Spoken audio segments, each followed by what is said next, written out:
Moira Chapdelaine-Vauthier, disons-le clairement, vous avez baigné dans une page douloureuse de l'histoire de France avec les films de votre père sur le colonialisme de la France en Afrique, notamment en Algérie, avec un film devenu culte. Il s'agit d'avoir 20 ans dans les Aurès. Qu'est-ce que ça vous a apporté au juste ?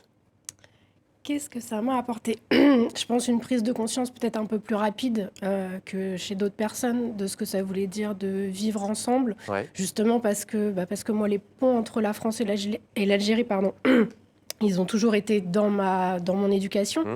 Que moi, j'ai vécu en Bretagne où c'était pas forcément l'endroit où on était plus en lien avec l'Algérie. Puis finalement, quand je suis arrivée en région parisienne, tout d'un coup, j'ai vu ce que ça voulait dire aussi d'avoir des gens qui avaient une histoire qui était c'est-à-dire une histoire qui avait des pans communs et qui en même temps était basée sur une vraie... Mais qu'est-ce qu'il vous disait, lui, ce grand cinéaste René Vauthier, votre père ? Est-ce qu'il vous disait connaître ton passé, ton histoire, même si elle n'est pas belle à voir, pour mieux justement construire l'avenir ? Évidemment, bien sûr. De toute façon, lui, il s'est battu toute sa vie pour ça, c'est-à-dire pour créer un dialogue, quel que soit... C'est-à-dire que pour lui, les pires qu'il pouvait y avoir, c'était les lois d'amnistie, par exemple, après la guerre d'Algérie, qui faisaient que tout d'un coup, on ne pouvait plus dire les choses.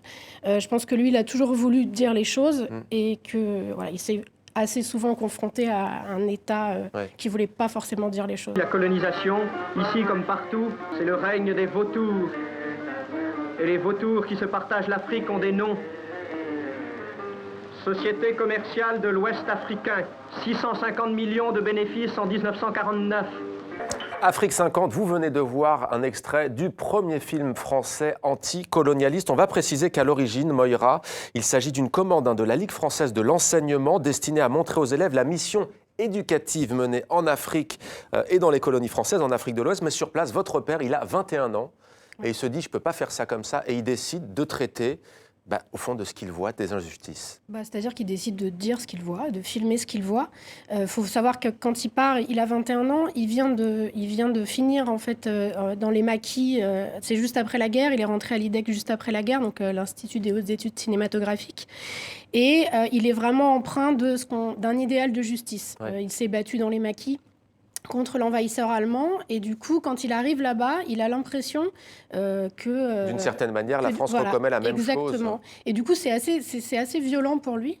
Il arrive bien sûr là-bas sans idée préconçue, mais surtout avec ce qu'on lui a appris, à savoir que l'homme blanc, effectivement, comme il dit dans le commentaire, l'homme blanc apporte des bienfaits, apporte l'éducation, apporte la santé, apporte la technique, C'est évidemment pas ce qu'il trouve.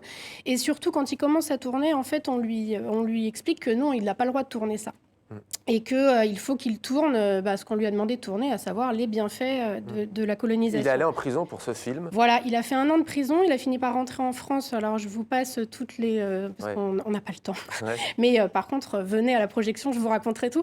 Non mais il finit par monter ce film-là. Et effectivement, le film est censuré, bien sûr, n'a jamais eu de visa. 40 ans d'interdiction. Voilà, lui est condamné à 1 an de prison. Il a 13 chefs d'inculpation pour ce film. Et ce sera le premier film, plus tard, c'est le premier film anticolonialiste français. Je pense que pour lui, c'est un peu le début de son engagement, c'est-à-dire que ça commence là, et puis après, il y aura l'Algérie, mais d'abord, ça commence en Afrique noire. La colonisation, ici comme partout, c'est le règne des vautours. Et les vautours qui se partagent l'Afrique ont des noms. Société commerciale de l'Ouest africain, 650 millions de bénéfices en 1949. Compagnie française de l'Afrique occidentale, 365 millions de bénéfices en 1949. Davom, 180 millions de bénéfices. L'Africaine française, le Niger français, la Compagnie française de la Côte d'Ivoire, c'est le trust anglo-saxon Unilever, 11 milliards 500 millions de bénéfices en une année, 40 millions par jour volés aux Africains. En échange, ces missionnaires du commerce ont introduit le progrès en Afrique. Le progrès. Voici le célèbre barrage de Marcala Sansanding sur le Niger. Une turbine fournit de l'électricité aux maisons des Blancs. Mais il n'y a pas d'électricité pour ouvrir les vannes devant les péniches des grandes compagnies coloniales, car la sueur des Noirs à 50 francs par jour revient moins cher que l'installation et l'entretien d'une turbine.